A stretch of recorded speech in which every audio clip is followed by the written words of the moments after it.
really well. Bounced right in front of him. Little awkward. Yeah, good footwork to palm it. First of all, to palm it in and keep his balance. But could he have gone for it? It was hit hard. It's a short boundary. Might not have had much time, but didn't come too far in front of him. Could he have anticipated and come hard at the ball and chance and potentially take it to change that momentum? The other important thing that the Indian captain, and especially Ishan Kishan, should help as well. He's all right here.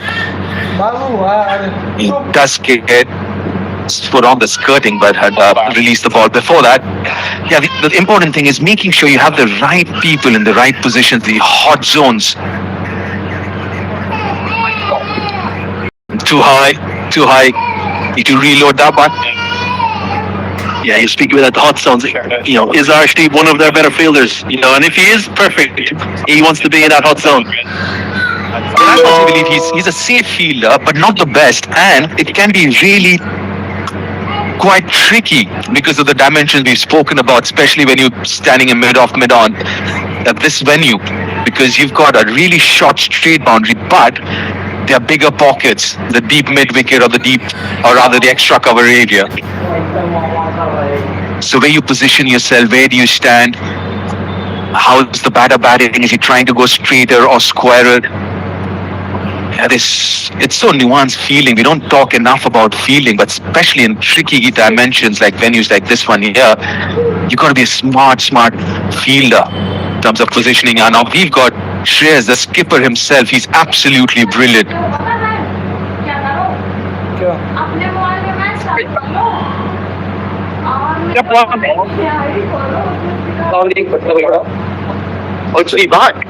Yeah, he's batted well. Harry Tector playing his 100th T20I. Yeah, he was slow to start. A little bit of luck with that one. A good shot with a bit of width offered. This was a changing point for me. A free hit, low full toss for 6. Next over, off Axar, slow sweep that. I thought it was going for 6, but just bounced inside the ropes. But it's those little moments when the momentum shifts. Ben Klitz changing his bat there, but we saw it on Friday. Around about this time in the Ireland innings, the momentum shifted with Garrett Delaney and Lorcan Tucker. It's starting to do the same here today. So this is promising signs for Ireland. They scored 184 on Friday. At the moment, can they get in around 180 again? Ideally, they should. 96 for 3. There's the 13th over. Nicely bowled. Well, certainly with Garrett Delaney in form, George Dockrell probably slated to come at 7, who scored 19 off 9 or 10 balls on Friday. So they have the power to come. Good length from Yadav. A little bit of nipping in off the seam. Harry Tector potentially looking a little bit square on that one. But it's interesting the lengths from the Indian bowlers. Can they continue to hold that length that they bowled in the power play? They didn't on Friday. Garrett Delaney punished them in particular. Can they hold the lengths a little bit better today?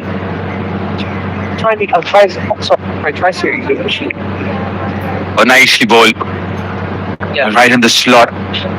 13 done. 97 for 3 Ireland. Yeah, or not. Yeah, very good.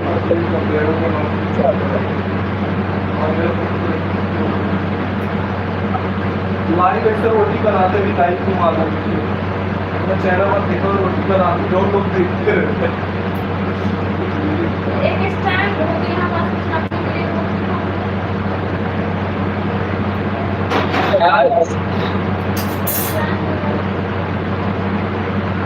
You're going at 7.5 Ireland, which is all right because they've got wickets in hand. They've got enough firepower yet to come. So they should be looking at 180. Generally, the rule of thumb is by the 12th over, if you have enough wickets in hand, you double the score. So it was around, 91, 92. You double it, so it comes to 180, 185. So on par here, Ireland. Harshit Rana into the attack, starts off with a pace-off. Get only a single. Talk about length. What do you make of the length that the Indian bowlers have bowled so far? Yeah, they've been good. They held their length very well in the power play on Friday and again today as the 50 partnership comes up off 35 balls, adding real momentum to the innings between Harry Tector and Ben Klitz. It's interesting now, this was a similar period on Friday. Can the Indian bowlers get the Irish batters hitting into the deeper pockets? On the flip side, the Irish batters know the plan. Can they maybe use the pace of the Indian bowlers a little bit more and look to deflect behind the wicket?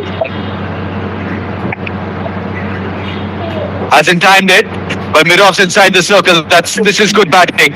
This is very good batting. Flat batted it for another boundary. 100 comes up with that. Yeah, good cricket. Klitz just backing away a little bit, getting set. Anticipated that Harshad Rana was going to go into the wicket on a straight line. Just created the room for the hands to come through and got excellent connection on it. And it's nearly gone all the way for 6. Great position there. Stable on contact. Highest score in T20Is, then 28 or 17. But it's all right because the fine leg's inside the circle. The shot is on. Pitch it up then. Few words. Klitz pitch it up then. You can hear it on the stump mic. Interesting, this might be one for the over. Certainly the previous ball that he hit for 4, I think, was over shoulder height. But yeah, a little bit of niggle. Harshad Rana not having it all his own way today. Getting fired up, a little bit of verbals, which is good to see. Keep it above board. Yeah, the second 50 of this innings have come off in 33 deliveries. That just tells you the importance of set batters in this format. Around the wicket. That was pitched up. Rashid might have a few things to say now. Just raised his eyebrows there, saying he did pitch it up. There's the ground dimension. You mentioned the having set batters, especially at this ground, Stormont. You can see the difference in distance. 67 meters over to the left of screen there. You know, swinging all the way 65 now behind Harry Tector. 61, and it's a slightly longer 77 down towards the Dundonald end where Harshad Rana's bowling. So as a batter, you can afford to use the pace and the length that the bowlers will give you. It's so short behind Harry Tector. Can he use the pace that is on offer? Yeah, third's inside, so is fine leg. Need to be really straight, which he is, full and straight.